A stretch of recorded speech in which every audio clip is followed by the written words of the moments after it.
Bueno, buenas tardes, ¿qué tal? Por ahora somos poquitos, por lo que veo. Eso está bueno también porque podemos charlar un poco más, debatir. No pueden, digamos, es un poco la dinámica de esta clase que nos manejemos más por chat, así es que cualquier cosita les voy a ir preguntando, o la idea es que vayamos estableciendo algún tipo de diálogo en la clase, ¿sí?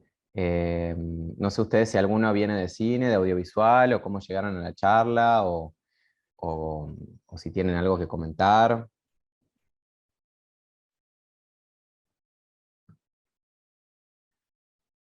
Camilo, Mariana, Nancy,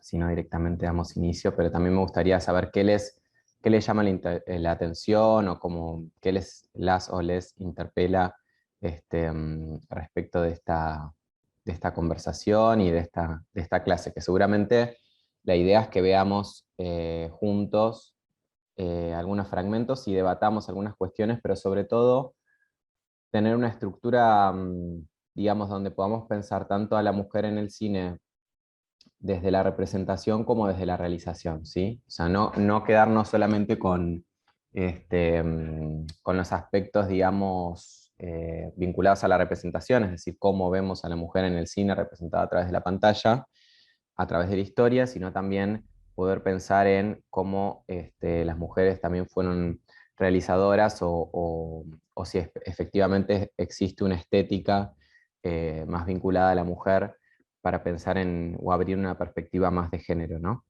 Em, bueno, saludos, dice Camilo. Mariana, Nancy, están presentes. Mi idea un poco, digamos, de la clase. Yo acá tengo algunas presentaciones que adapté y que fui achicando, digamos, porque yo también doy una materia en una diplomatura de cine y feminismos en la UBA, que de hecho está en este momento en filo, la estamos haciendo.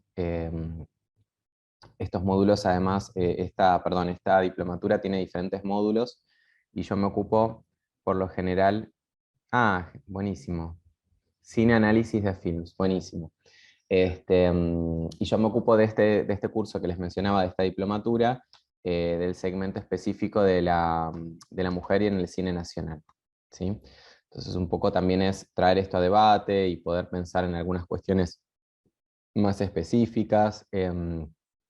Nancy, vos decías que estabas en un curso sobre cine y análisis de films, específicamente es como algo más general, ven a nivel, o sea, ven cine universal, es decir, de cualquier parte del mundo, o también están viendo algo específico de Argentina.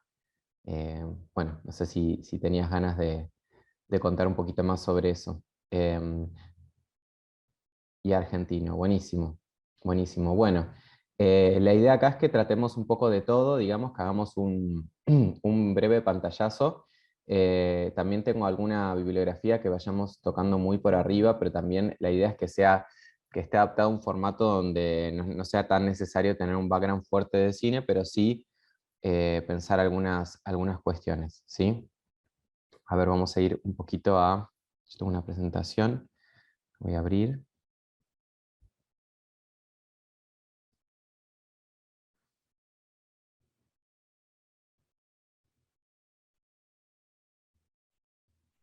Bien. Vamos a compartir.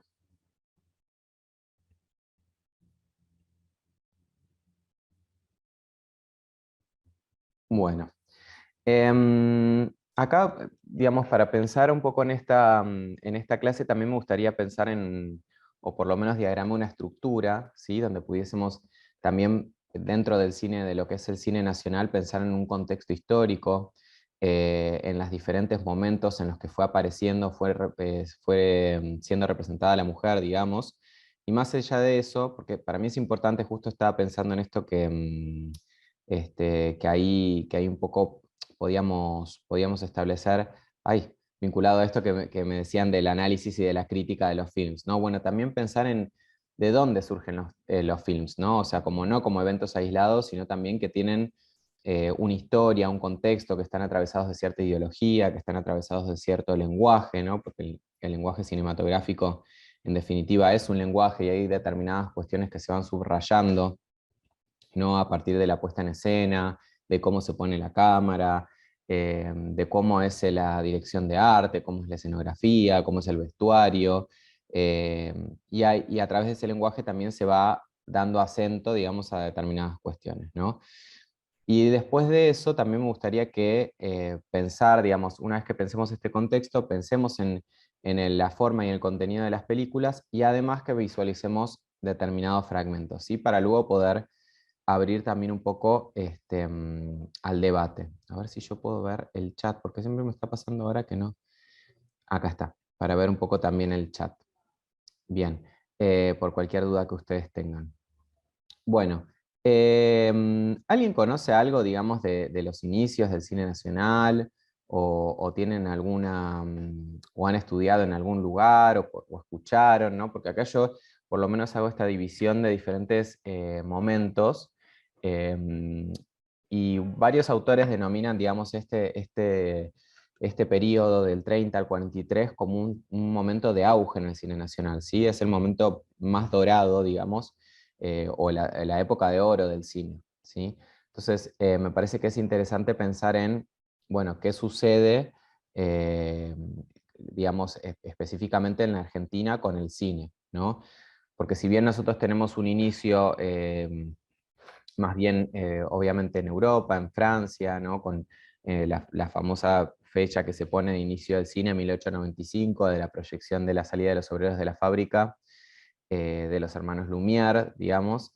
Es un inicio que después va generando una ola expansiva y justamente llega a Argentina eh, también de forma muy incipiente, ¿no? O sea, 2 años o 3 después ya estaba acá, estaba instalado, digamos, el cine, o se había traído, se había importado las maquinarias de cine y se empezaba a exhibir poco a poco. Es decir, que Argentina tuvo en el 98, perdón, en 1895, no, en 1898 específicamente en Argentina, ya se iniciaba, digamos, el camino del cine, ¿no? Entonces, fue como casi automático y se empezó a realizar una búsqueda exploratoria que en los 30 y en los 43 también se empiezan a instalar sobre todo los grandes estudios que tiene Argentina. Sí, tenemos aquí, por lo menos yo, hay algo que me parece muy importante, que es con la llegada del sonoro, del cine sonoro en el 28, 1928, surgen también Lumington y Argentina Sonofilm, ¿sí? Que son dos grandes productoras que tienen estudios, además, grandes estudios en diferentes zonas. Sonofilm tiene en Munro y bueno, el Lumington también se va instalando en diferentes lugares. También surgen los laboratorios Alex, ¿sí? Que son unos laboratorios donde se revelan las películas, donde se llevan, digamos, lo que se filma y hay procesos de revelado y procesos más complejos que van surgiendo a partir también de, bueno, de instalar lo que es la producción, ¿sí?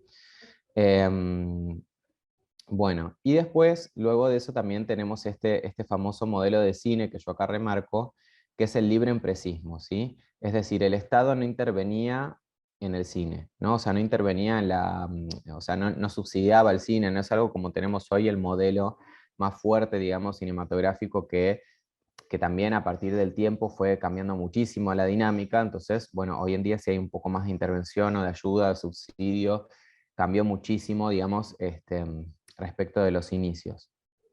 Pero también con películas pioneras, digamos, hubo películas donde también se notó la recuperación o la gran recuperación que podía generar a nivel monetario, ¿no? O sea, generalmente de las primeras películas, Juan sin ropa, por ejemplo, y otras tantas, quizás la inversión era muy baja y la ganancia era quizás el quíntuple de eso o más, o 10 veces más de lo que se invertía originalmente. Entonces eso también fue dando pauta a los empresarios a que invirtieran sobre la industria y sobre el cine en general. Aquí lo que ponía era que, bueno, hubo un crecimiento ininterrumpido, donde a partir de diferentes años, digamos, se fue duplicando o triplicando la cantidad de películas que se iban produciendo. Entonces tenemos en 1932, por ejemplo, la producción de 2 películas, en el 33 6 películas, en el 35 13, y así sucesivamente. Y así como en 1939 llegamos a un máximo de 50 películas. O sea, ya en todos estos años fue creciendo, digamos, de forma ininterrumpida el cine. Bien, acá hay algunos de los factores que posibilitan, por lo menos que remarcaba, que posibilitaban el crecimiento, ¿no?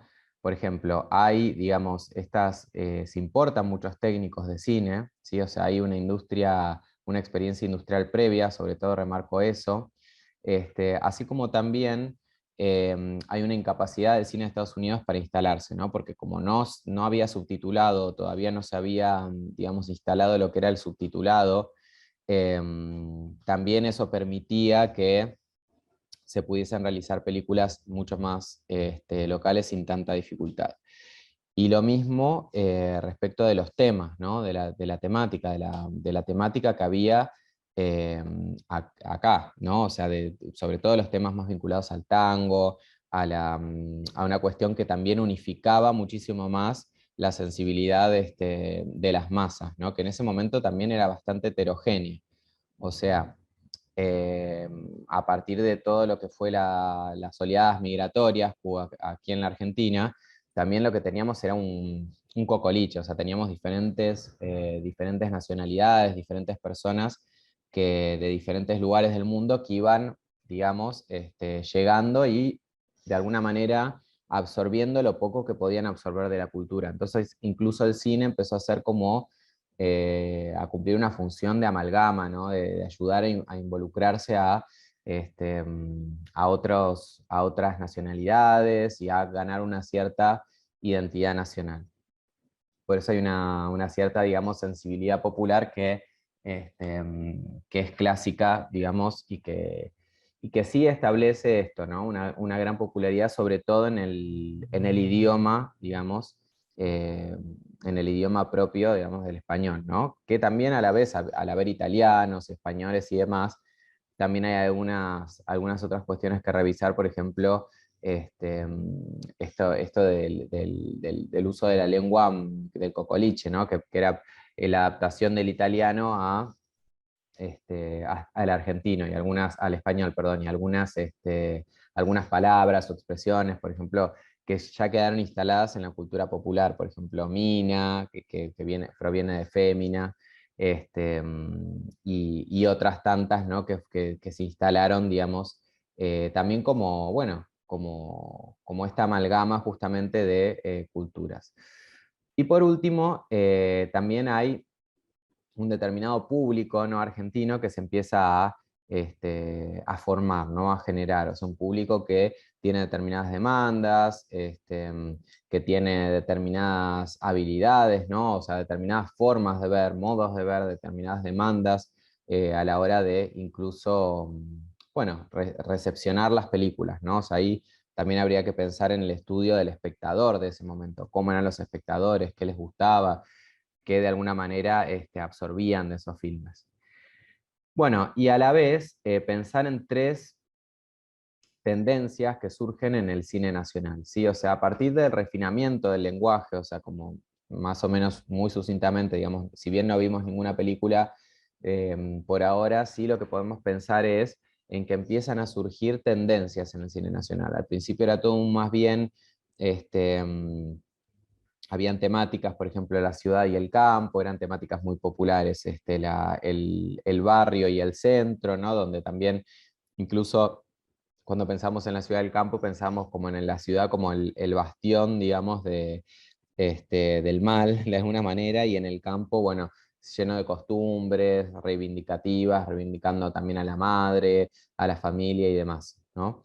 Y así también se crean estas tendencias del cine nacional, ¿no? O sea, un cine más bien burgués, un cine más vinculado a la esteticista, que hay algunos, por ejemplo, en el cine esteticista tenemos un gran director que es Zaslavsky, con La Fuga, que es una gran película, y así varias más, donde él, por ejemplo, tomó algo de los elementos más vinculados al cine europeo y los traslada al cine nacional, ¿no? O sea, es un cine muchísimo más vinculado a la iluminación, a los claroscuros, em, incluso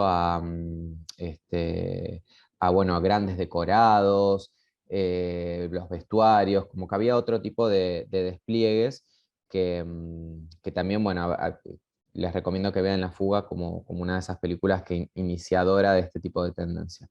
Así como hay un cine más burgués, un cine más, o por lo menos así lo denomina Guettino, Osvaldo Guettino, que es uno de los grandes autores de cine nacional, perdón, Octavio Guettino, que es uno de los grandes escritores vinculados al cine nacional, donde él también identifica que hay ciertas temáticas, por ejemplo, no sé, incluso más inocentes o más vinculadas a, no sé, la mujer que quiere conseguir su marido y una especie de diva de teléfono blanco. Bueno, todo esto lo vincula muchísimo más a un cine burgués. Y por último, un cine de mistificación popular, que a eso nos lleva Manuel Romero. ¿Sí? Que es quizás el primer ejemplo que me gustaría mostrarles, que es la famosa película Mujeres que Trabajan. ¿Sí? Ahora vamos a ver un poquito más de Romero, quizás podemos empezar a pensar en mujeres que trabajan. Hay aquí un poquito más del contexto histórico que vamos a revisar vinculada a la película, pero como para iniciar algo con un fragmento más sólido. A ver, vamos a buscarla, que incluso hay una copia ahora en alta definición que se digitalizó gracias al Museo del Cine, y me parece que también, digamos, traigo esta película para pensar en la representación de la mujer en ese momento. ¿Sí? Todo esto, por lo menos este contexto, este mini contexto muy rápido, porque la verdad es que no, me hubiese gustado meterme mucho más, digamos, en un análisis más pormenorizado de lo que es el cine nacional, en realidad se lo llevé medio a la simplificación, pero sí me gustaría que por lo menos empezáramos a ver algo para charlar más detenidamente. A ver, mujeres que trabajan. Aquí la tengo. Bueno, como les decía, hubo hace relativamente poco, no sé si habrá sido el año pasado inclusive, que se realizó esta digitalización, una pequeña restauración incluso de la peli. Y después vamos a ver algo sobre Nini Marshall también. A ver si encuentro. Bueno, voy a tener que pasar por YouTube, porque justo no sé si no la bajé, no la tengo acá bajada en el disco, a ver.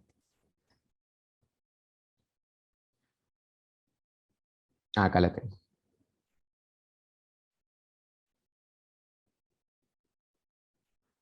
Ven que les comparto la pantalla.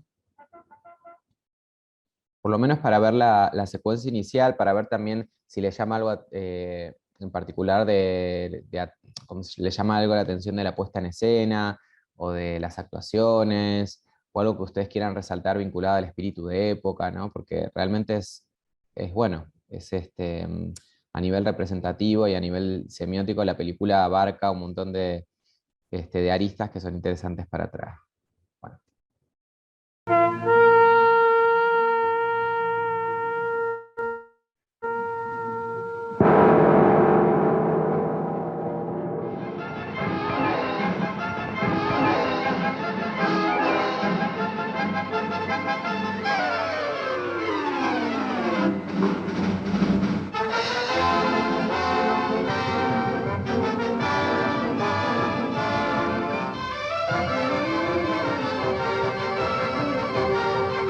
Adelanto un poquito los títulos.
ver, acomódese, muchachos.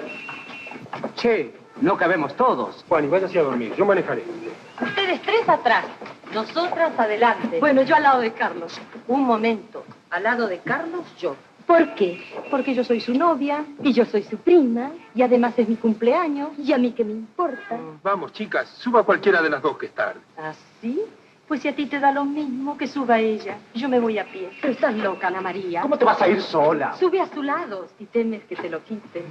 Ahora no quiero. Me voy sola y a pie. Sí, señor. Pero, ¿qué dirá la gente?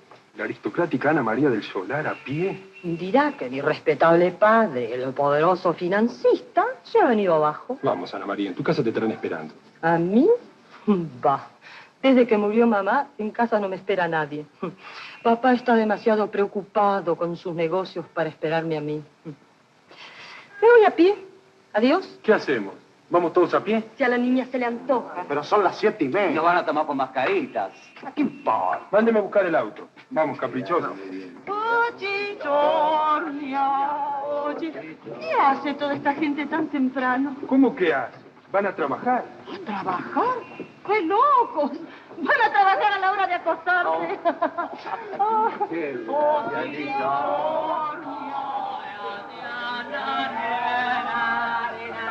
¡Caiga, señora! ¡No se moleste! ¿Pero qué hace, sinvergüenza? A esta hora no se trabaja. Ana María, por favor. ¡Borrachos, patoteros! ¡Voy a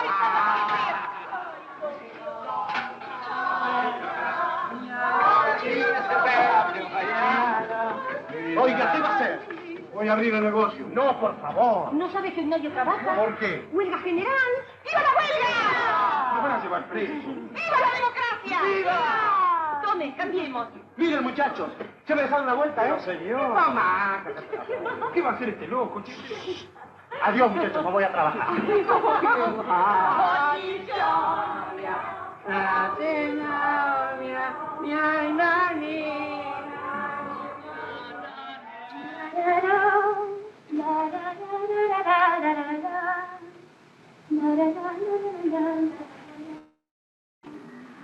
Buen día. Buenos días. Doña Petrona, por favor, el desayuno. Ya son las 8. Se nos hace tarde. Todos los días lo mismo. Un día no hay café, otro día se quema la leche. Y siempre llegamos a la tienda con el estómago vacío y sin aliento. No hables vos, si recién te levantás. La eterna dormilona. Ay, estaba soñando un sueño tan lindo. Figúrense que yo era estrella de cine y me casaba con Robert Taylor. Vieran, venía todo Hollywood al casamiento. Idiota. ¿Por qué? Claro, como la señora es una mujer práctica, no ama los sueños. Ella no sueña nunca, ella lee. A ver a quién lee. A Carlos Marx. Quizá yo sueñe más que ustedes, pero en cosas que atañen al bien de todas, no en tonterías. Bueno, yo sueño lo que se me da la gana. Y en mi sueño no se mete nadie. Vamos, no la hagas llorar. No empiecen. Buen día, chicas. Buen día, Lorenzo. ¿Qué pasa? ¿La bronca de todas las mañanas? Nada. Estas pavotas que todavía creen en el príncipe que se casa con las pastoras. ¿Y por qué no? Claro, ¿y por qué no? No se han dado casos. Sí, en las novelas. Pero no sueñes en tu casamiento con el director de los grandes magazines Stanley, querida. Eso es envidia. Vamos, muchachas. Claro que es envidia. Todas sabemos que el señor Stanley festeja en serio, Clarín. ¿Cómo ha festejado en serio todas las secretarias que ha tenido antes que ella? Mentira, sos una amargada. Y vos una ilusa. Se ve que ha vivido siempre en el campo. Luisa, por favor. No quiero que te burles más de mí, ¿has oído? Bueno, basta. Dejen a Clara. Ella sabe lo que hace. Además, no todos los ricos han de ser sinvergüenzas. Usted cállese. Usted está de parte de la burguesía. Es un chofer de casa rica, un esclavo moderno. Oiga, joven comunista. A ver si le voy a ligar yo ahora. Bueno, se acabó. El desayuno, doña Petrona. Ahora, ¿viene o no viene ese café con leche? Café con leche, café con leche, café. Muchachas, don Lorenzo, me van a perdonar. ¿Qué pasa? Se me... Se le quemó la leche. Sí, disculpen. ¡Qué barbaridad! Si esperan, mando a comprar más. ¿Qué esperanza? Son las 8:05, nos vamos. Otro día en ayunas. ¿Qué se le va a hacer? Me perdonan. Nosotros sí. Usted es la que no perdona a nadie a fin de mes. ¡Buenos días! Ahí está Catita. ¿Cómo le brillan los ojos, Por favor, no me hagan chistes. ¿Qué tal, chica? Lorenzo. ¿No tomaron el café con leche? Y no me esperaron. ¿Cómo son, eh? Se quemó la leche. Otra vez, desgracia humana. Lo que soy, como no hayas tomado nada en tu casa, Yo en casa no tomo nada porque, no es por decirlo ni porque la haga mamá, pero les sale de repugnante el café con leche. Bueno, que también para tanto tesoro de familia no se puede hacer gran cosa con 10 de leche, para que no voy a negar. ¡Qué lindo zorro, che! Y he de abrigar este animal, Dios lo guarde. Si salimos pronto tenemos tiempo de tomar algo aquí en la esquina. Sí, en el bar lácteo. ¿Lo qué? En la lechería. ¡Vamos! Seré curiosa, ¿eh? ¿Qué? ¿Este no viene, Lorenzo? Lo siento, pero no puedo. La niña sale a Palermo temprano. Pero esta tarde, a la salida de la tienda, la espero para llevarla a su casa con el coche. ¿De veras? Oh, vaya mal, le diga. Es cariño. A mí me gusta que me lleve más de todo para que radeen la chusma de la de al lado. Ajá. Estaban de contenta lo que rompí con el otro, con Odul y el coletidero. Vergüenza. Y ahora lo que me aparezca con un novio chofer particular. Nada más que por eso me atiende. No, también hay un poco de simpatía, para que lo voy a negar. ¿Ah, sí? Bueno, muchacha, vamos, dígale. Salgamos de una vez. Adiós, doña Petrona. Adiós, hasta luego. Y no se aflija cuando se le quema la leche. Paciencia, no le va a hacer, va a estar a salud. Vamos, Haga como vamos, mi mamá cuando se le quema la leche, que ya lo que... Me tiene mal esta chica. Ya se ve. ¿Pero no le parece un poquito guaranga para usted? ¿Y qué quiere? Tal vez sea por eso. Estoy harto de rendezvous en la alta sociedad que frecuento. A lo mejor el contraste. Hasta luego. Hasta luego.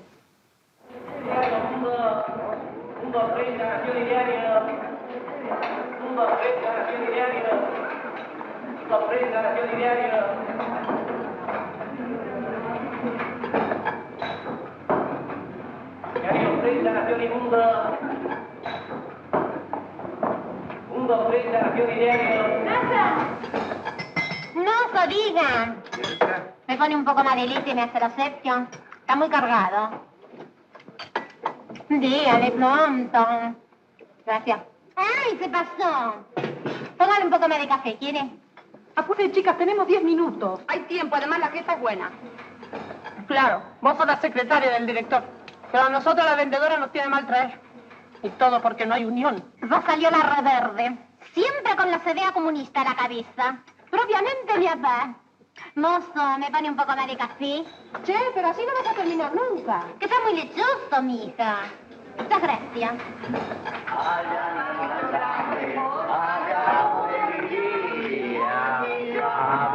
Alto, señores.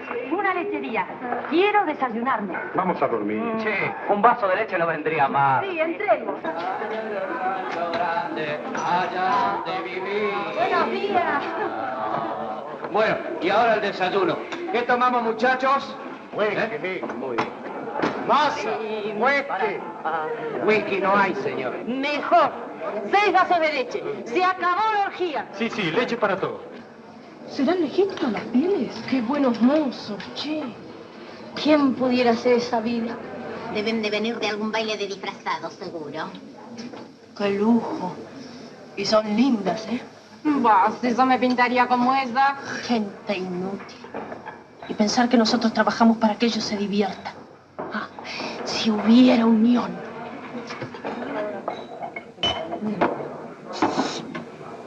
Un momento, señores. Nosotros, los holgazanes, debemos levantar nuestro vaso de leche en honor de las mujeres que trabajan. ¡Salud! ¡Salud! ¡Salud! ¡Salud! Che, ¿qué querrán estos borrachos? No les hagas caso. Te juro que si se meten con nosotras, les tiro con esta taza por la luz que me alumbra. Chicas, ustedes valen mucho más que todos nosotros. Hace tiempo que lo sabíamos. Toma. ¡Cállate! Nosotros somos unos haraganes con plata, nada más. Y eso no es justo. La plata debe ser repartida. Vamos a darles toda la plata, muchachos. ¿Qué vas a hacer? Déjame. Hay que repartir la plata con los pobres. Pero... Tomen, chicas. Cómprense vestidos, lo que quieran. No necesitamos su dinero. Ajá. Déjeme. Oiga, niña, vas a tomarle el pelo a alguno de su distinguida familia, ¿sabe? Vamos, chicas. Se ofenden. Hacen mal. Yo soy rica y ustedes tienen que trabajar para comer. Y eso no es justo. Tomen. Gracias, señora. Vamos a dormir, Ana María. No quieren plata. Tome esta pulsera, entonces. Señorita. Debía sentir vergüenza de usted misma. ¿Yo vergüenza? ¿Y por qué? Hace mal en burlarse de la gente humilde. Entre nosotras hay muchas que valen más que usted. Pero si es lo que yo digo. Señorita, no le haga caso. Ha bebido un poco y... Y le ha dado la borrachera por reírse de la gente que trabaja. No se burla de ustedes, señorita. Déjenla. Ella cree que me burlo. Me burlo. ¡Qué gana de darle un mosquete, desgracia humana! En cuanto a eso de andar regalando su dinero, hace mal. Puede ser que algún día lo necesite. ¿Yo? Es difícil. Sin embargo, me gustaría. Debe ser interesante ser pobre y orgullosa como ustedes. No se lo deseo, pero nadie está libre de una broma del destino. ¿Vamos? Bueno, hasta ahí quería mostrarles. Bueno, ¿hubo algo que les haya llamado la atención o que no sé si hay un poco Nancy que comentaba que había visto un poco de análisis y crítica de las películas? A mí me parece muy interesante esta película porque, digamos, marca un antes y un después en torno también a la representación de la mujer y a una realidad particular, ¿no? Porque no había muchas mujeres en aquel momento también que trabajaran, ¿no? Específicamente. Entonces me parece que como representación es algo muy, muy innovador, ¿no? O sea, usualmente antes la mujer tenía que estar, bueno, obviamente se pensaba que tenía que estar en la casa, que tenía que estar con sus hijos, que tenía que de alguna manera, bueno, cumplir una determinada tarea. Entonces, este tipo de representaciones son las que también van marcando una evolución en cuanto al pensamiento, ¿no? Y sobre todo esta temática que mencionaba anteriormente de la mistificación popular. A mí me llama la atención y me parece que hay algo en torno de esto, de mostrar una realidad. Solo vimos el cine de Leonardo Fabio. Claro, bueno, es interesante también Fabio, ¿no? Eh, Sobre todo esas épocas, 73, 75. Sí, bueno, Fabio marca también un antes y un después en cuanto al cine nacional.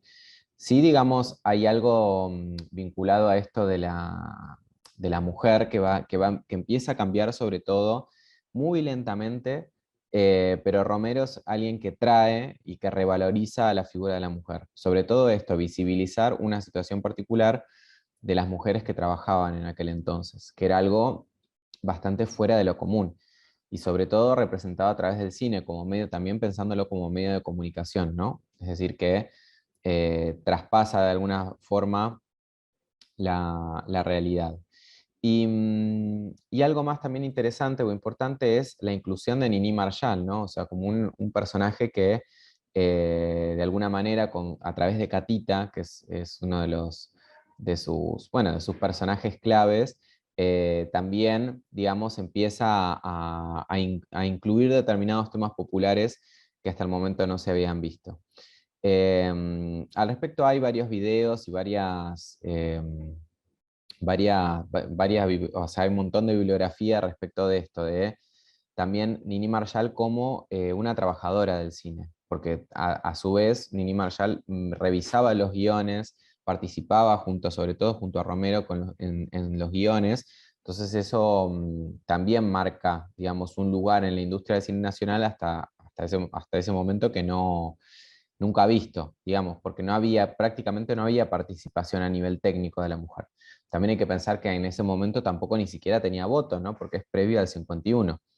Entonces sí me parece digno de mencionar. Bueno, voy a seguir compartiendo la pantalla con la presentación esta que había armado. Entonces, como también hablar un poco, digamos, de Manuel Romero como director, que si bien les había mencionado a Zaslavsky, después hay un montón más, incluso Daniel Tiner, directores que empiezan a surgir en aquel momento, la diferencia con Manuel Romero es que justamente él inicia más que nada en la revista porteña, ¿no? Sí había algo vinculado a su figura muchísimo más ligado al espectáculo popular, al teatro de revista. También tenía como esa sensibilidad popular, donde también conocía qué temas iban a interpelar al espectador, ¿sí? O sea, esto es otro tema que también me parece que está bueno traerlo como dimensión, ¿no? O sea, el espectador, bueno, ¿cómo interpela el espectador? ¿Qué cosas están llamando la atención y cuál es el ánimo de época? Bueno, en ese sentido, Romero es como que tenía mucho la clave respecto de eso, ¿no? Em, a la vez él trabaja incluso con Gardel en Luces de Buenos Aires, en el 31, después también participa en Lumington, que es la productora que de hecho fue quien produjo Mujeres que Trabajan, y a la vez es el primer, como menciona, es el primer director en escribir estos personajes femeninos más activos, ¿no? Librándolos de alguna manera de estos prejuicios morales que hasta el momento estaban, digamos, como que estaban muy presentes en la configuración de la mujer en general, digamos, y la representación en el cine nacional. Y sobre todo a través de estos tópicos populares. Y aquí también entra un poco la figura de Nini Marshall, que yo en su momento tenía un video que me parece que estaba bueno para compartirlo, a ver si lo encuentro, porque justamente hay una serie de videos de Canal Encuentro que me parecen muy atractivos. A ver, Nini Marshall, es un pequeño documental. Sí, se llama Soy del Pueblo. Y acá un poco cuentan la historia de Nini Marshall y cómo ella incluso entró al cine, ¿no? O sea, y también mencionan justamente la película de Mujeres que Trabajan. A ver. Digamos, ¿eh? Sobre todo este personaje de Catita, que para mí es excelente. A ver.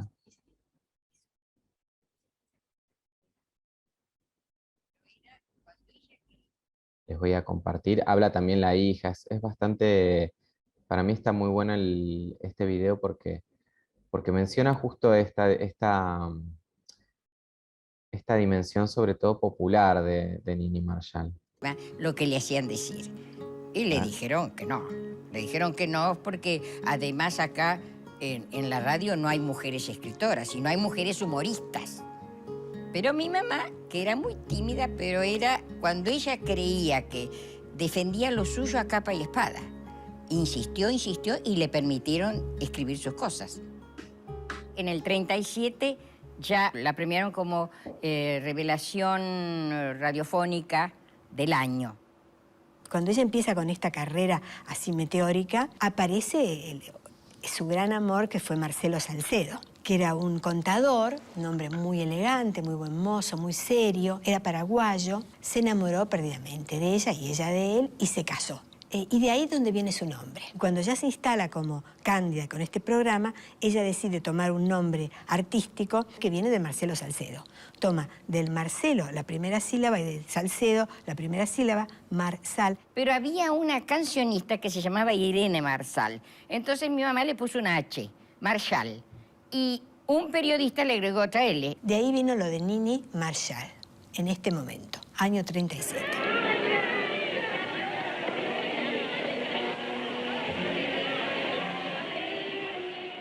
Acá aparece la observación, el profundo espíritu observador de Nini. Cuando salían de la radio, la gente se agolpaba para ir a verlos. De modo que las chicas corrían a ver a Torri, porque Torri era el galán, buen mozo, cantante, actor.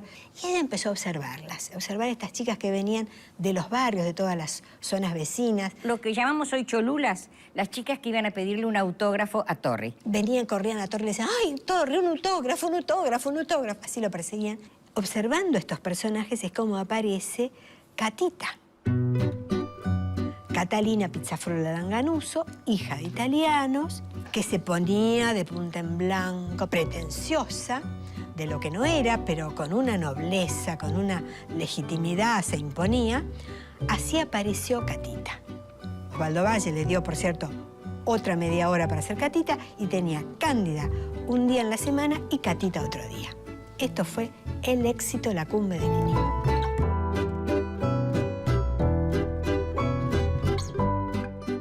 Señorita, ¿tiene arpège? ¿Lo qué es? Arpège, perfume arpège. Ah, arpège querrá decir. Bueno, es lo mismo. No, porque si en vez de la J usted le pone una S, no le suena lo mismo, mija. No, de ese no tenemos. Pero en vez tenemos Souvenir de Oliente, que tiene un olor de fragancioso. Manuel Romero escucha a Nini en la radio en sus famosas audiciones en el año 38 y le ofrece que haga una prueba trabajando en una película donde había muchas figuras, que eran Mujeres que Trabajan.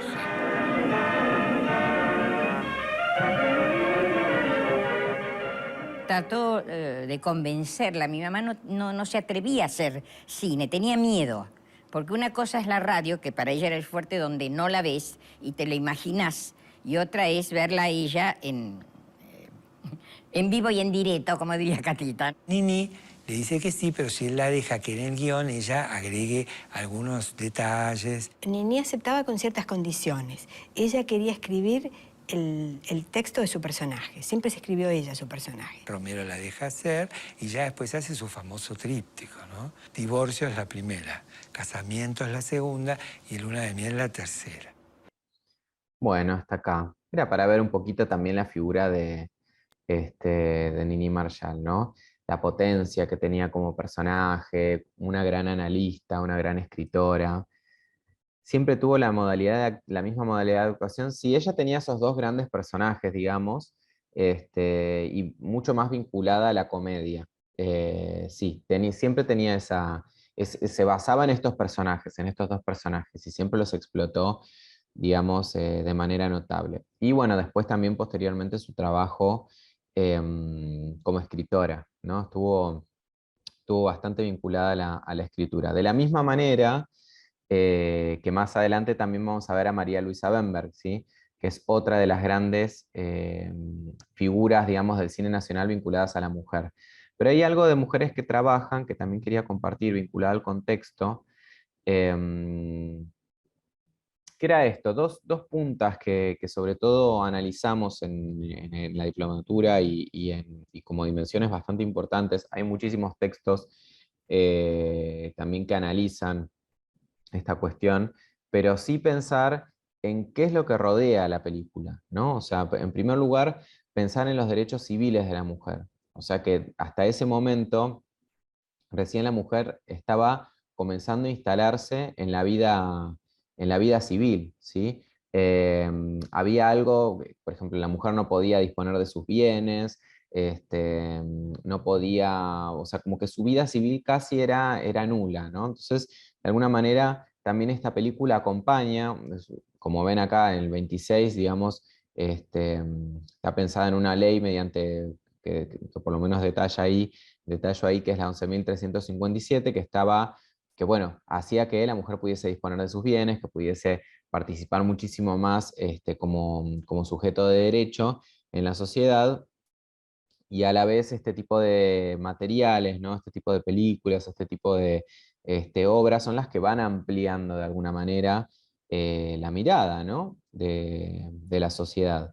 Pero de alguna manera sí me parece que estaba bueno pensar en esto. Bueno, ¿cuál era el contexto en aquel momento? O sea, porque estas mujeres que trabajan aparentemente recién estaban empezando a incorporarse, ¿no? En el mundo del trabajo, como por lo menos aquí menciona que el mundo del trabajo también se instala como un ascenso social, ¿no? Eh, Después, si ven la película, Mecha Ortiz sobre el final dice, bueno, ahora soy una mujer que trabaja, ¿no? O sea, como que el trabajo era algo que dignifica, bueno, hoy en día también, ¿no? Pero en aquel momento no solo dignificaba, sino que generaba una cierta paridad de género. Bueno, soy una mujer suficiente, autosuficiente, que puede, de alguna forma, instalarme en la sociedad sin compañía de un hombre, ¿no? Así también la mujer trabajadora se representa en la película, porque se ve una diferenciación, o por lo menos lo que se puede ver es este retrato de la mujer interesada, un poco más que busca de alguna forma ascender socialmente a través de su vinculación a estas clases más altas, y la mujer que como trabajadora decide progresar o decide ir un poco más para adelante. Hay algo también de esto, obviamente, que es una visión romantizada que trae Romero, pero no está mal bueno, para generar de alguna forma una ruptura, para ampliar un poco la semiosis, para ampliar un poco el pensamiento de época. De la misma manera, hay una solución colectiva. Después, más adelante en la película, se ve que todas las mujeres en conjunto son las que buscan una solución, las que van a buscar a Mecha Ortiz porque porque el personaje que vemos al principio, Mecha Ortiz, efectivamente termina perdiendo su fortuna y yendo a trabajar, ¿no? Y en un momento está por separarse definitivamente de su pareja, y todas las mujeres en conjunto van de alguna forma a buscar al novio, bueno, como que la solución siempre es mucho más colectiva, ¿no? Después hay algunas otras cuestiones que son interesantes, sobre todo esto, pensar en cómo a través de la película se ve en que estos lugares habitados por las clases altas también empiezan a ser habitados por otro tipo de clases, ¿no? O sea, ya sea la clase trabajadora, la clase obrera, ¿no? Entonces empezamos a ver cómo estas ideas, o por lo menos ahí Krieger, una autora, lo que dice pueden establecerse como antecedentes del discurso reformista del peronismo, ¿no? Donde también se busca habitar ciertos espacios, o por lo menos lo que dice ella, ciertos espacios que van más allá de la clase social. Bueno, son preguntas que también se hacen los diferentes autores, ¿no? Bien, después, digamos, hay otra de las directoras, bueno, voy a tener un segundo la presentación. Hay otras directoras que son bastante menos conocidas, porque aquí tenemos dos cuestiones. Una, yo traigo primero la representación, pero después empiezo también a pensar, o está bueno pensar o traer la dimensión de cuáles son las mujeres que trabajan en la industria del cine, ¿no? O sea, pensando en este paralelo. Había mujeres directoras de cine, había mujeres escritoras. ¿Dónde estaban paradas generalmente las mujeres en el cine nacional, ¿no? Y al respecto, hay una directora en particular, llamada Blas Calá, que también, digamos, es una de las grandes directoras casi desconocidas del cine nacional, ¿sí? Es una directora, sobre todo, anclada en lo que era la generación del 60. Ahora les puedo poner por lo menos algo para que veamos. Realmente es como un caso particular, ¿no? O sea, también es una directora inmigrante, ¿no? Que venía originalmente de lo que era el Imperio Austrohúngaro. Y sí me parece que es interesante pensar un poco, porque fue quien por lo menos por primera vez dirigió un largometraje sonoro, ¿sí? En la Argentina, durante los años 60. Hay una de las películas que se llama Las Furias, que es con la película que debuta, que también, digamos, me parece que está bueno remarcarlo, ¿sí? Si bien después podemos ver, acá les voy a poner Vlasta La, es la directora, y es una de las grandes directoras, o uno de los grandes exponentes de la generación del 60. Después, si quieren investigar, Vlasta, ay, se me fue el chat, Vlasta La. Al respecto también me gustaría pensar, sobre todo en ciertas ficciones domésticas que son, hay una gran autora crítica y escritora que se llama Ana Amado, ¿sí? Que escribe un texto que justamente habla de Torre Nilsson. No sé si Nancy, justo que vos mencionabas a Fabio Torre Nilsson, también está en la línea de Fabio. Es un director de la generación del 60, así que justamente en los 60 para todo el mundo hay una renovación respecto de lo estético, es decir, que hay un cambio radical en cuanto a la mirada, porque usualmente el cine venía como una construcción mucho más tradicional, mucho más heredada de Hollywood, y un poco la generación del 60 empieza a romper esos límites, ¿sí? Empieza a decir, bueno, ¿por qué todas las películas tienen que respetar este cierto lenguaje? ¿Por qué todas estas películas están yendo a una dirección muchísimo más industrial, muchísimo más acabada? ¿Por qué todo tiene que corresponder a este famoso cine, por lo menos a unos autores como Octavio Guettino y como Pino Solanas lo llaman primer cine, sí, que es un cine muchísimo más industrial?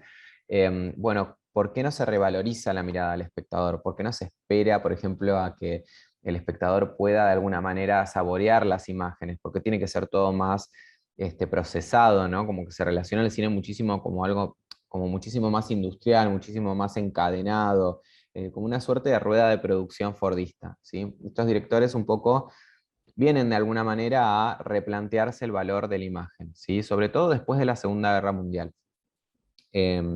Después, posteriormente de la Segunda Guerra Mundial, hay algunos autores como el Deleuze, Gilles Deleuze, que hablan del surgimiento del cine moderno, ¿sí? Entonces, ¿qué es lo que pasa a partir del cine, por ejemplo, del neorrealismo italiano? Sí, que es un cine particular donde tenemos exponentes como Rossellini, o Visconti, bueno, varios directores que empiezan a revalorizar el estatuto de la imagen, a pensar en otras imágenes que van mucho más allá del industrial. Al respecto, sí me gustaría que pensemos en este director, Torre Nilsson, y en la famosa película La Casa del Ángel. No sé si la escuchaste nombrar, Nancy, pero yo creo que voy a buscar a ver si en una de esas casualidades van subiendo a veces versiones un poco más remasterizadas. Lo que tiene de bueno esto de YouTube es que todo el tiempo se están subiendo películas y a veces aparecen las remasterizadas. No, por ahora no apareció ninguna remasterizada, pero voy a poner la que uso yo. eh, por lo menos podemos ver el inicio, que también lo que tiene Torre Nilsson como director, es un director distinto. Vamos a ver algunas cuestiones vinculadas a la iluminación, por ejemplo, para prestarle atención. Cómo el director cuenta, ¿sí? O sea, respecto de Romero, que es totalmente distinto, ¿no? O sea, utiliza otro tipo de lenguaje, otro tipo de cadencia en las imágenes, no solo los planos, sino también el ritmo del montaje. Sí, es con Elsa Daniel, tal cual. Con Elsa Daniel y Lautaro Murúa. Voy a poner un fragmentito como para que veamos, a ver si hay algo que te llama la atención. Me parece que además está bueno para pensar en esto que vos decías, que estás justo en esto, en el Zoom sobre análisis de films. Me parece que es una peli digna de analizar, no solo por la cuestión estética, que realmente Torre Nilsson cambia muchísimo respecto de de lo que se venía manteniendo como una estética clásica, sino que también hay algo vinculado a la temática que ahora vamos a ver. O sea, que lo que me interesa es pensar en esta representación de la mujer, sobre todo en esta clase, primero desde la imagen, ¿no? Desde el cine, y después pensar en esto que mencionaba antes, que es, bueno, cuáles son las mujeres que técnicamente están participando en el cine. Por eso acá hice una diferenciación entre la representación y la práctica. Voy a compartirte este fragmentito.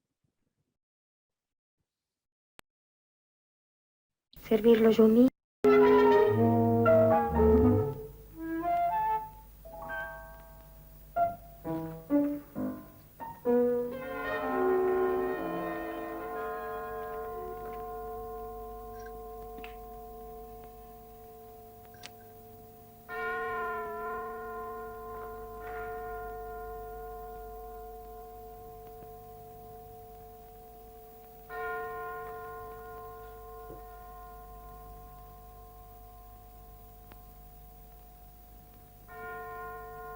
Ahora nos servirán el café. Yo lentamente termino el postre para que no llegue ese momento. Tendré que levantarme, servirlo yo misma y acercarme a él para ofrecerle esa pequeña taza de porcelana que no ha dejado de temblar en mi mano cada vez que se la acerco. Mi padre dice... Eran otros tiempos, Pablo. Existían hombres. Ahora. Pero está demasiado cansado. Sirvo el café y pregunto a mi padre. ¿Cuánta azúcar? A que quieras. A Pablo no le pregunto nada. Es la única intimidad que nos hemos permitido en los últimos años.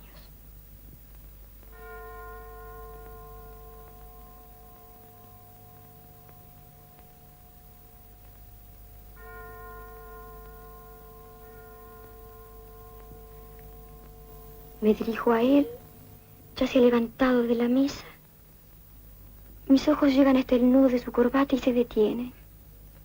Nunca han pasado de allí. Ese silencio, el no agradecerme la taza de café, es entre nosotros la única boda. Significa su posesión absoluta sobre mí. Después, como todos los viernes a esa misma hora, me anuncian que han venido a buscarme. Beso a mi padre que dice... ¿Con quién sales hoy? Y sin esperar mi respuesta agrega: no te preocupes, Pablo y yo tenemos mucho que conversar. Sé que no tienen nada que decirse y que apenas yo me vaya, mi padre se despedirá de Pablo, pretextando que al día siguiente deberá visitar antiguos correligionarios. Pablo volverá el próximo viernes. Me acerco a él, ya dispuesta a salir, y mirándolo desafiante digo: buenas noches, Pablo. Su nombre me nace tan débil que se ahoga en mi garganta. Abrígate. Hace frío. ¿Cuántos viernes por la noche todavía? ¿Cuántos? ¿Cuántos días esperándolo? Todo está tan lejos. ¿Cómo puedo recordarlo entonces con tanta nitidez? Todo comenzó aquella tarde, en la quinta de Adrogué. ¿A que sí? No, ¿a que sí? Estaba con mis hermanas. Julieta nunca podía cumplir con las promesas espirituales que se proponía. Isabel, siempre ausente. Ella se rebelaba contra nuestra moda en el vestir. Todas las noches, antes de acostarse, se vestía frente al espejo como quien va al encuentro del ser amado. Ahí estaba mi madre, siempre vigilante, dispuesta a descubrir la intención de pecado en una mirada, en una sonrisa. También estaba ese verano nuestra prima Vicenta. Siempre decía aquello que más podía herirme. Sin embargo, me fascinaba. Era todo lo que yo podía saber de los demás. Ella estaba asociada a todo lo terrible, al ser mujer como mi madre. Una vez me dijo: ¿no querés hacerte monja? Entonces debes saberlo todo. En un cine de la calle Corrientes dan una película que se llama ¿Cómo se nace? Tenemos que verla.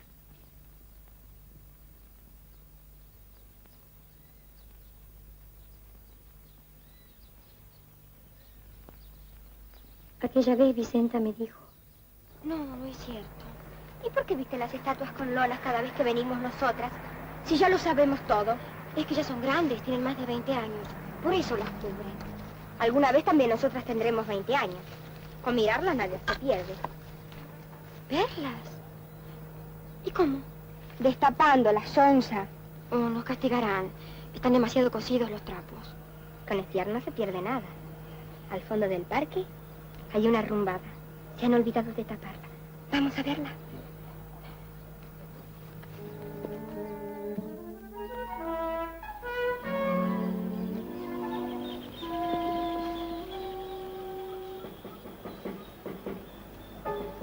Ven y mira, no seas sonsa.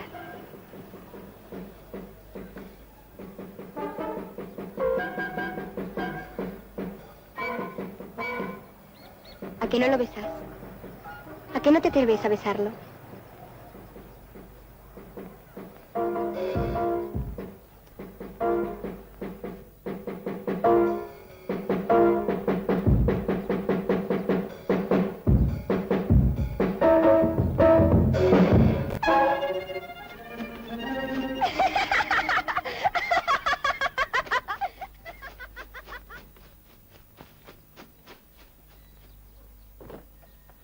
¿A dónde vas?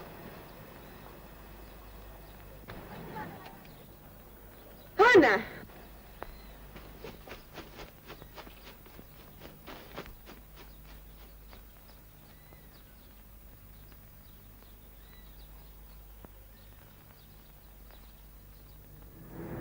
Bueno, ese fragmentito era.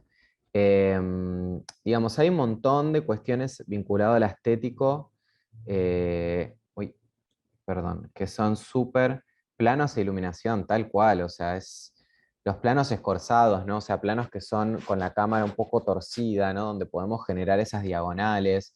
Es un poco terrorífico, ¿no? El inicio, mucho la voz en off, o sea, la voz que no podemos ver del personaje, que va narrando, ¿no? Que va rememorando, y a la vez algo que actualiza, digamos, el final de la película, que está bueno porque tiene una estructura bastante circular, ¿no? O sea, empieza con reflexiones sobre la historia, sobre la propia historia de ella como personaje, y además como personaje deseante, ¿sí? Que es algo que también un poco trae acá Ana Amado. Voy a compartirte este pedacito. perdón, este pedacito de la presentación, donde pensamos en estas ficciones domésticas, ¿no? Porque Tornilson trabaja mucho sobre todo en el interior de la casa, o sea, tanto en el interior de esta casa como en otras casas, por ejemplo, en otra película famosa de él que se llama Graciela. Este, y hay algo de esto del cuerpo privado versus el orden público, ¿no? Y sobre todo esto de la amenaza, el deseo, perdón, como amenaza de la tradición. Ahí el personaje de la madre es un personaje bastante, como bastante censurador, ella constantemente está intentando reprimir el deseo de las hijas. En algún que otro momento de la película incluso hay un taxista que les menciona algo sobre el aborto, que me parece como bastante polémico para ese momento, y la madre se vuelve loca, ¿no? Entonces hay un montón de cuestiones vinculadas a esto de la tradición, de la mirada muchísimo más tradicional, y como una especie de cárcel, digamos, que representa también la mirada del otro.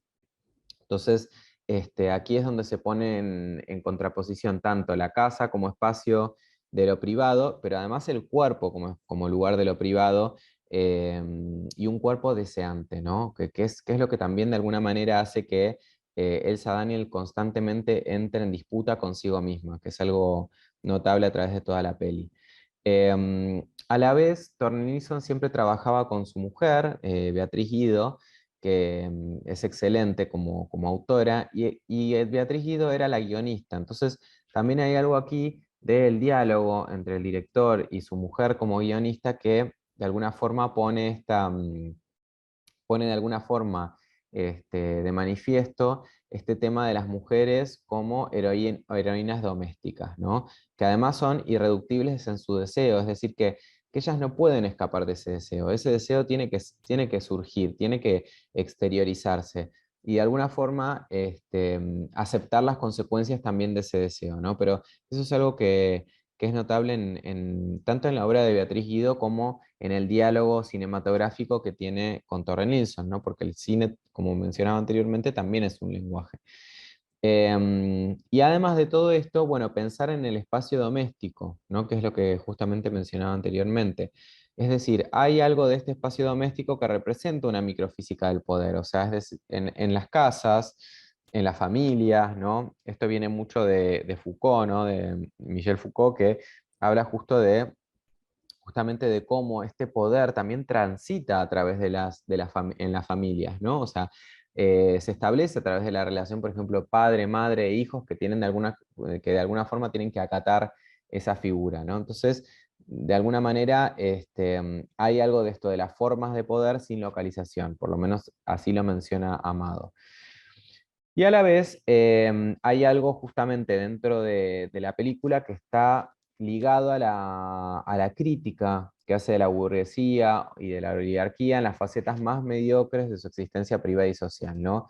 Que de alguna manera, por lo menos lo que pone de manifiesto la película es, bueno, cómo en estos sectores más altos también constantemente el lugar de la mujer tiene que ser un único lugar, un lugar de sometimiento, y a la vez sometida no solo fuera de su casa, sino también adentro, y un poco vinculándose con el marido de una determinada manera, ¿no? Que es algo que que se expone muchísimo más adelante de la película. Esto es como solamente un inicio. Pero sobre todo también esta cuestión del deseo mal orientado, ¿no? Que es otra de las características que menciona Amado. Es decir, que el deseo mal orientado, o sea, la cuestión de la represión en la mujer, también lo que hace es justamente que explote ese deseo, y que ese deseo no solo no pueda ser contenido, sino también que puede conducir al desastre, ¿no? O termina conduciendo muchas veces al desastre. En este caso, Torre Nilsson convierte a las mujeres en narradoras para referir a las alternativas de ese desastre, que eso también está bueno, ¿no? O sea, la mujer también en su propio proceso de aceptación y en su propio proceso de crecimiento, y puesta, digamos, en primer lugar y como protagonista, ¿no? Darle el protagonismo a la mujer, que es algo que indudablemente Torre Nilsson maneja muy bien en todas sus películas. Bien. Bueno, hay algo también aquí que me parecía, por lo menos esto de la casa como topología concreta y simbólica, me parece que es algo muy lindo de lo que menciona Amado, que justamente habla de esto de los conflictos domésticos que giran alrededor de los deseos, de las pasiones latentes de las mujeres, y a la vez la puesta en escena la acompaña muchísimo, ¿no? Hay lo que decías, Nancy, de, bueno, los planos, ¿no? Los planos que generalmente muy rodeados de estatuas, de proporciones excesivas, como que es una casa más bien lúgubre, este, que da cuenta mucho de estas huellas de la locura, ¿no? Como que si estuviese todo también bastante invadido por la mirada de Ana, ¿no? Como personaje principal. Y a la vez un espacio de autoridad masculina. En otros momentos de la película vamos a ver la habitación del padre llena de armas. También esto es una película que retrata, digamos, los años 20, ¿no? Por lo menos ahí es importante también para contextualizar, ¿no? Es decir, en los años 20, bueno, ¿cuál era la política? Bueno, había algo vinculado al Parlamento, al fraude, ¿no? Y un montón de otras cuestiones que se ponen en juego en las primeras democracias argentinas. Bueno, ahí un poquito también se menciona el desplazamiento del conflicto político a la expresión sexual, ¿no? Que esto que también sucede en la política tiene su correlato en el cuerpo, ¿no? Que eso es algo también interesante de la peli. Bueno, y por último pensar en esto de los conflictos, del conflicto generacional, es decir, visibilizar las leyes patriarcales como causa del sufrimiento y deterioro familiar, ¿no? De alguna forma hay algo de esto del patriarcado, comúnmente denominado, que también es algo que afecta al personaje, o que afecta a los personajes, y que deteriora incluso a la relación con la propia familia. No solo, digamos, del padre a la madre, sino también de la madre con sus propias hijas, ¿no? Como que el patriarcado, no sé, efectivamente no se puede encarnar solamente en la figura del hombre, ¿no? Del varón. Pero sí hay algo de esto, del acceso a la identidad sexual que marca de alguna forma el trayecto narrativo. Eso digamos, es algo interesante para volver a ver la película en clave, o con cierta perspectiva un poco más de género. Em, por último, digamos, me gustaría que veamos. Ahí justo se sumó. Ah, ahí me pusiste algo más. Comentando filmes del neorrealismo, claro, tal cual. Isabel Sarli, tal cual. Bueno, Isabel Sarli sería como capítulo aparte también, ¿no? Para pensar en esta cuestión de la representación de la mujer y cómo también está tamizada a través de la mirada de Armando Bo. Bueno, esto del deseo, ¿no? De la cuestión del deseo, pero ¿cuán distinto es la mirada del deseo a través de la mirada de Armando Bo que la mirada de Torre Nilsson, ¿no? Que es como distinta, ¿no? Como que también un poco potenciada, potenciada por la figura de Beatriz Guido, ¿no? Que Beatriz Guido también está en constante diálogo.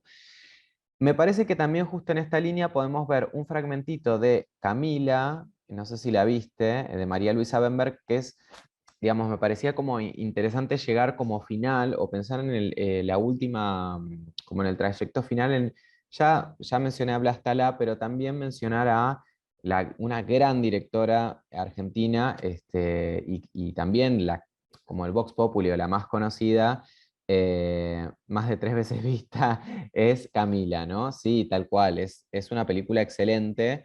Yo conseguí esta versión restaurada que está muy buena, hace no tanto se restauró la versión, ahora está circulando mucho por Amazon, la habían puesto en Amazon, pero bueno, yo la conseguí y lo bueno de esto es que es algo muy valioso, digamos, la restauración del cine nacional, ¿no? Como que hay muchas veces que tenemos como esa gran deuda del cine nacional que es tener las películas restauradas, porque generalmente lo bueno es que se encuentra mucho, digamos, en YouTube del cine nacional, pero bueno, lo que se encuentra siempre es en calidades muy bajas, entonces perdemos a veces el poder de análisis que podríamos tener en cuanto a lo visual, ¿no? O sea, en los tamaños de planos, en la iluminación y demás. Pero bueno, vamos a ver un fragmentito como para iniciar un disparador. Yo tengo varios textos si te interesa Nancy, como del análisis, ¿no? de Camila, de una gran, digamos, de una gran teórica que nosotros tenemos acá y que investiga muchísimo y específicamente mucho sobre María Luisa Bemberg. A ver si la tengo a mano.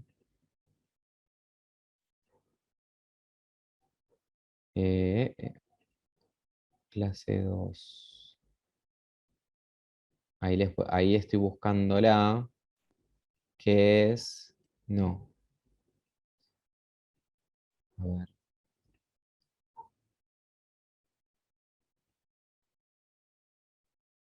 Ay, no lo estoy encontrando. Bueno, ahora lo busco bien. Porque bibliografía... Hay un texto de Catalina, se llama Catalina Trevisace. Acá la encontré. Que habla sobre justamente la obra de María Luisa Bemberg. A ver si te lo puedo pasar por acá.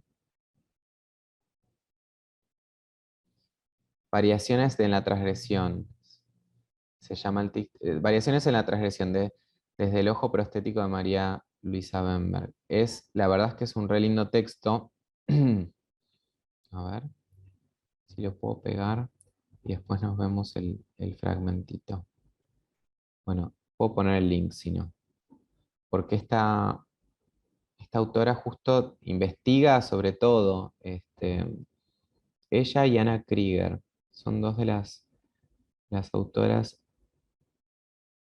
Bueno, ahora lo busco bien en todo caso. Seguro que está para bajar porque... Y hay mucho de María Luisa Bemberg investigado. Eso, acá está. Te paso el link en todo caso del CONICET porque... A ver, si me deja copiarlo.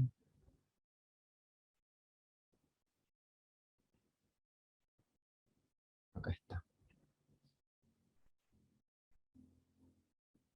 Por si tenés ganas de darle una leída. Ahí lo puse. Y vamos a ver el fragmentito de la copia restaurada de Camila.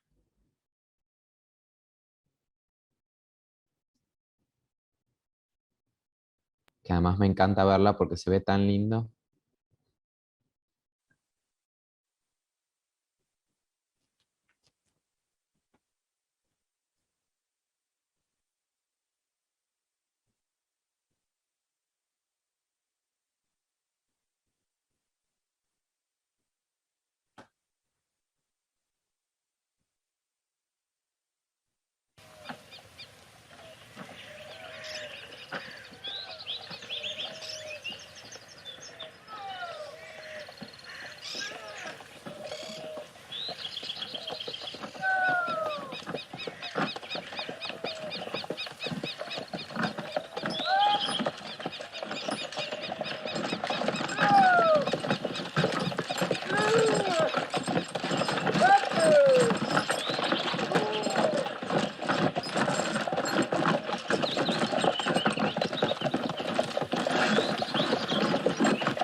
Abuela, vamos a recibirla.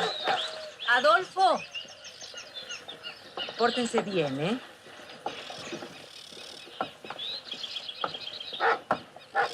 Ahí llega. Pedir encuentro soldado. ¿Son para que no se escape? ¿Y por qué se va a querer escapar la perichona? Ya les dije que no la llamen la perichona. Si todo el mundo la llama así. No importa, es tu abuela, la tenés que respetar, Camila. Mamá, ¿por qué la encierran? ¿Por qué es una espía? ¿Qué es una espía?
Bienvenida, señora. Deseo que su permanencia aquí sea lo más placentera posible. Placentero. Saber que voy a tener que pasar el resto de mi vida en esta estancia. ¿Estás bromeando? Dese por contenta de no estar en la cárcel. Y agradezca la generosidad de las autoridades. Soy tu madre, Adolfo. Te ruego que no lo olvides.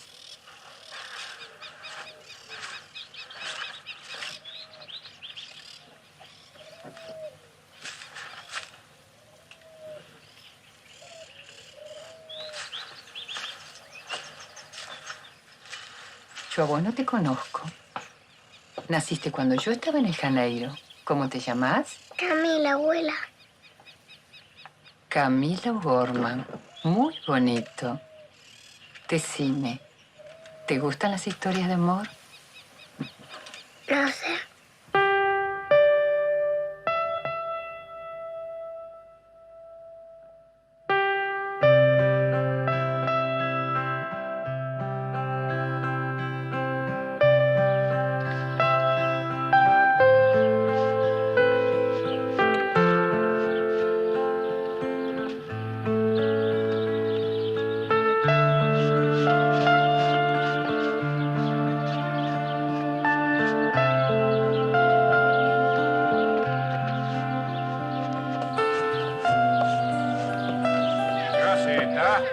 Gaceta mercantil.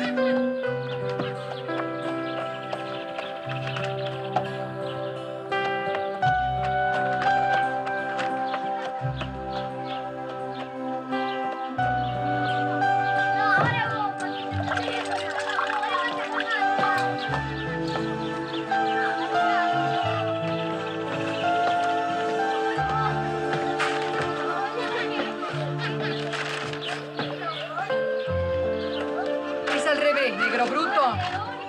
Toma. Y apúrate que el amo espera.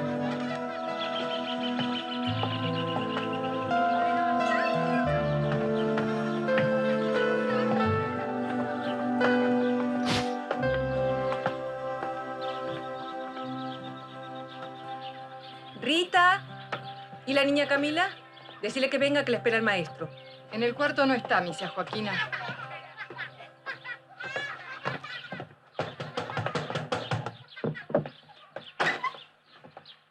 Niño Eduardo, ¿no vio a la niña Camila? No. Su merced me anda preguntando. ¿Y no se querrá bañar? Los ingleses han cedido. Niña Camila. Comprendieron que Rosas no se vende. Tuvieron que levantar el bloqueo. ¿Y eso es bueno, amo? Claro. Ahora vamos a tenerla como la gente. Niñas, con el agua no se juega. Con el trabajo que tengo el día de baño.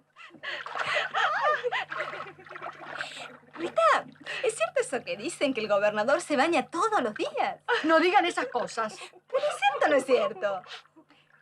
Eso dicen. El hombre tiene sus rarezas. Parece. Y también, con casa chica y casa grande, así le sobra el agua a cualquiera.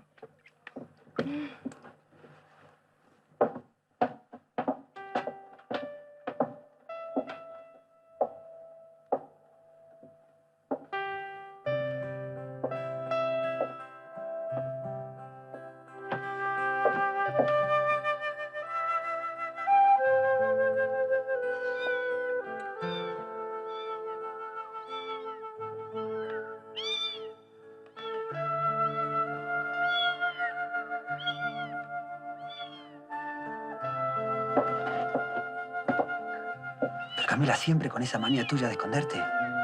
¿Por qué no avisas dónde estás? ¿Para qué? Para que Tatita se entere y lo mande a ahogar.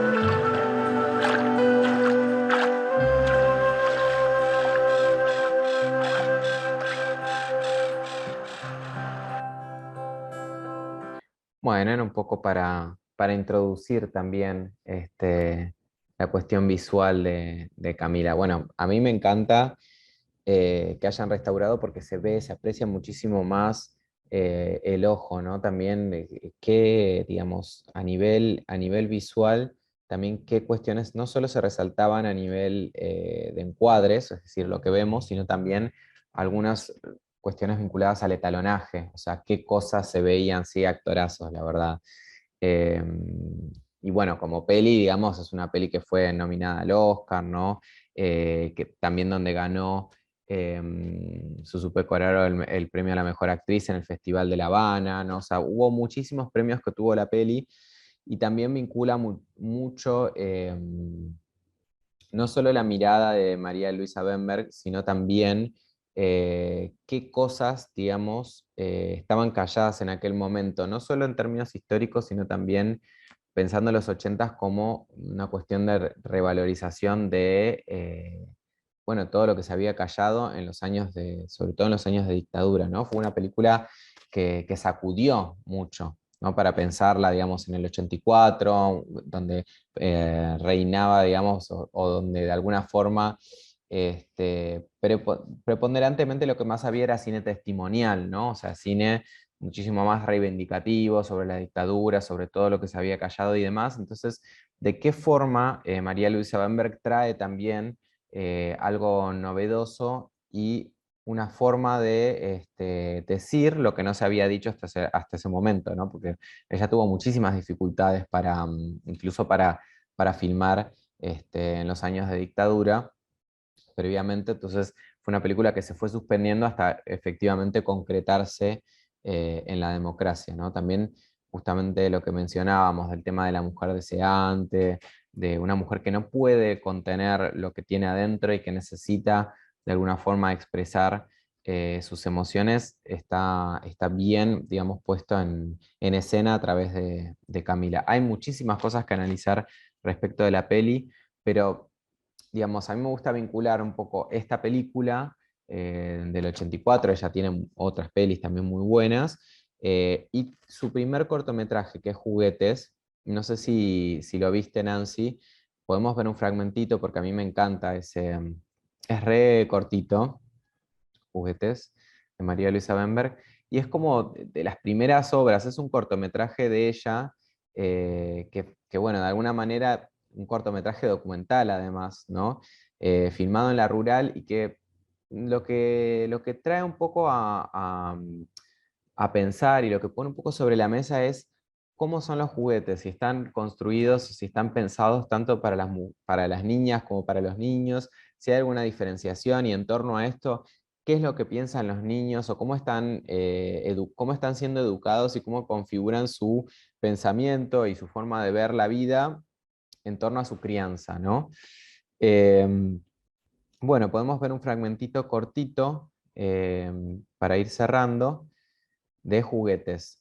Así también, como que cómo podemos hilar de alguna manera la obra de justamente de María Luisa Bemberg en sus inicios, ¿no? Porque este cortometraje sí, a ver si tengo no sé si está aquí la fecha exacta, creo que lo dice igual, de todos modos, el fragmento de video. Y otra cuestión que también me parece importante antes de continuar es pensar a María Luisa Bemberg también en contexto, ¿no? Ella sí venía de una familia más bien, o sea, muy adinerada, muy poderosa, y de alguna forma ella quiebra toda esa crianza, quiebra también el modelo establecido, perdón, y va en contra de ese discurso dominante que también tenía por parte de la familia. O sea, no olvidemos que Camila justamente habla de esto, de la reivindicación de ser mujer y de poder decir, esto es lo que yo decido, esto es lo que yo quiero, e ir adelante con ese deseo, ¿no? Pero sí, esto de la reivindicación de la mujer para mí es clave en la obra de María Luisa Bemberg, que no solo es realizadora, sino que también es guionista, es una de las grandes guionistas de películas como por ejemplo Crónica de una mujer, perdón, Crónica de una señora de Raúl de la Torre, que también es otra peli que sigue esa misma línea. pero ella comienza más desde el guión y pasa luego a la dirección. Vamos a ir con este fragmentito.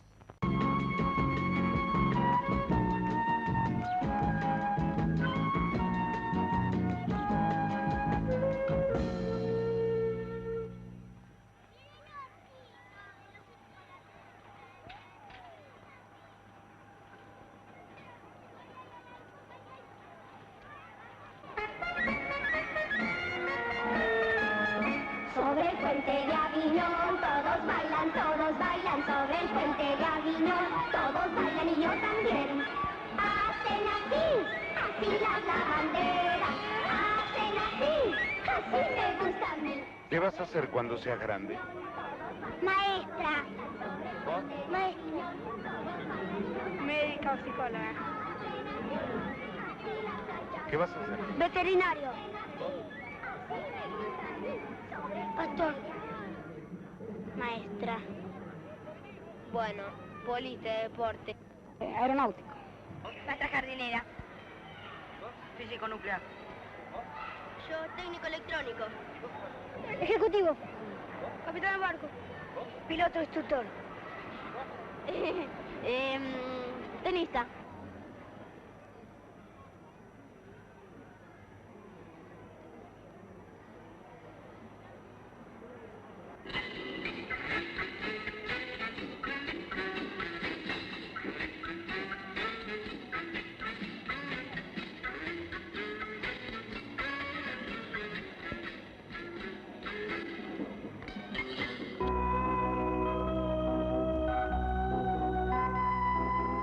Pero claro, Cenicienta era dulce y resignada y jamás se quejaba de su condición. Cuando Cenicienta entró al palacio, todos quedaron maravillados. Era la muchacha más hermosa del baile. El príncipe la invitó a bailar. Leyes de la caballería. Afrontar cualquier peligro. No retroceder ante enemigo alguno. Vencer o morir en la lucha. ¿Qué vestido me pondré para ir a la feria? Pensaba Anita mientras estiraba los rulos frente al espejo. Y Anita pensó, Pepín será un gran pintor. Nos conocerán en el mundo entero. En el espacio detecta la presencia de los rayos cósmicos, descubriendo iones.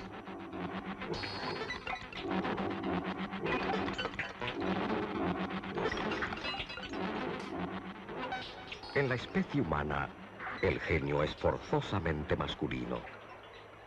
¿Por qué? Cosas de la naturaleza.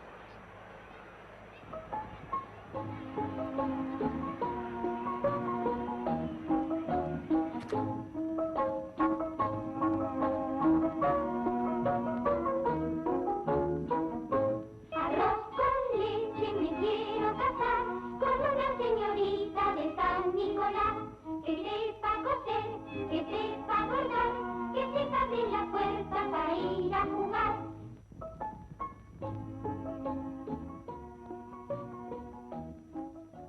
Ven, mujer. Aporta la magia de tu amor. Has ilimitado el rincón entre paredes para erigir allí un mundo para el hombre.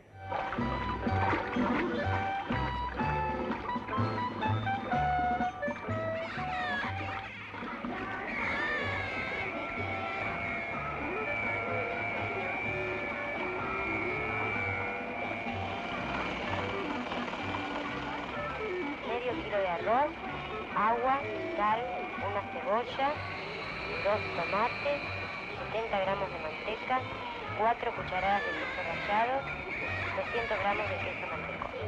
Con esta no, con esta señorita me caso yo.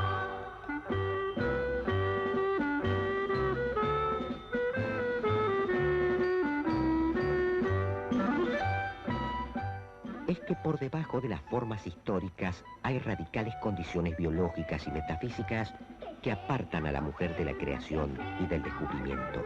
Que sepa abrir los brazos y hacerme gozar, que sepa cocinar, que sepa adorar, que sepa ahorrar, que sepa excitar, que sepa procrear, que sepa escuchar, que sepa educar, que sepa juguetear, que sepa conquistar, que sepa inspirar, que sepa renunciar, que sepa agasajar, que sepa perdonar, que sepa engatusar, que sepa fantasear, que sepa alentar, que sepa... Cosas de la naturaleza. Bueno, para el momento bastante, esto es un corto que Juguetes es del 78, o sea, imagínense el impacto también, ¿no? De este pequeño cortometraje. O sea, es un pequeño gran cortometraje. Justamente lo que trae ella de cómo los cuentos y los juguetes configuran, ¿no? El pensamiento de los niños que luego serán adultos. Entonces también, de alguna forma, me parece que ella nos invita a pensar o a reflexionar sobre esta prisión cultural que muchas veces justamente captura a la mujer o captura el pensamiento de la mujer. Sí, lo bueno es que ha evolucionado bastante el pensamiento, pero bueno, persiste, hay algunas cuestiones que persisten. Sobre todo hay que pensarla como un referente del feminismo en Argentina, pues fue una de las fundadoras de la Unión Feminista Argentina y lleva a vincular tanto el arte como la problemática de la mujer, ¿no? O sea, reúne esos dos temas para pensar y para generar un cambio, ¿sí? Que siempre eso es algo interesante del arte que nos propone pensar más allá, ¿sí? Más allá de los mensajes que podemos tener, o de los mensajes a nivel comunicacional, o de los mensajes a nivel político, los mensajes a nivel social, bueno, cómo uno siente, ¿no? De eso también tiene que ver el arte. Entonces el arte de alguna forma a veces, algunos autores dicen que es como el arte atraviesa de alguna manera las nubes ideológicas, y bueno, también nos toca el corazón, ¿no? O sea, nos interpela, nos lleva a plantearnos si eso que estamos viendo en esa obra dialoga con nosotros y nos invita a cambiar, ¿no? O por lo menos a deconstruir algo del pensamiento, que me parece interesante. Bueno, eso sería todo. No sé si ahora quedó Nancy y Anabela, pero no sé si Nancy tenés alguna pregunta, que me acompañaste durante toda la charla, o si estamos bien, o si necesitas algo.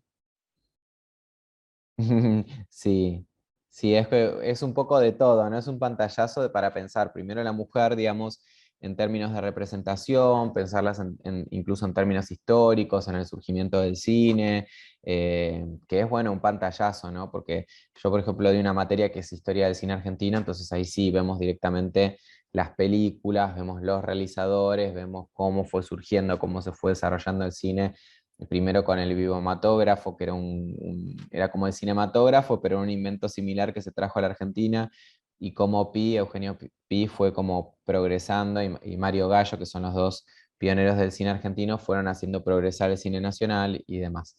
Pero bueno, eso era un poco lo que quería transmitirles. Bueno, muchas gracias, Anabela, también, que te uniste después. Cualquier cosa también me pueden consultar. Mi mail se los dejo por cualquier inquietud que tengan. Eh, a ver, ahí se los dejo.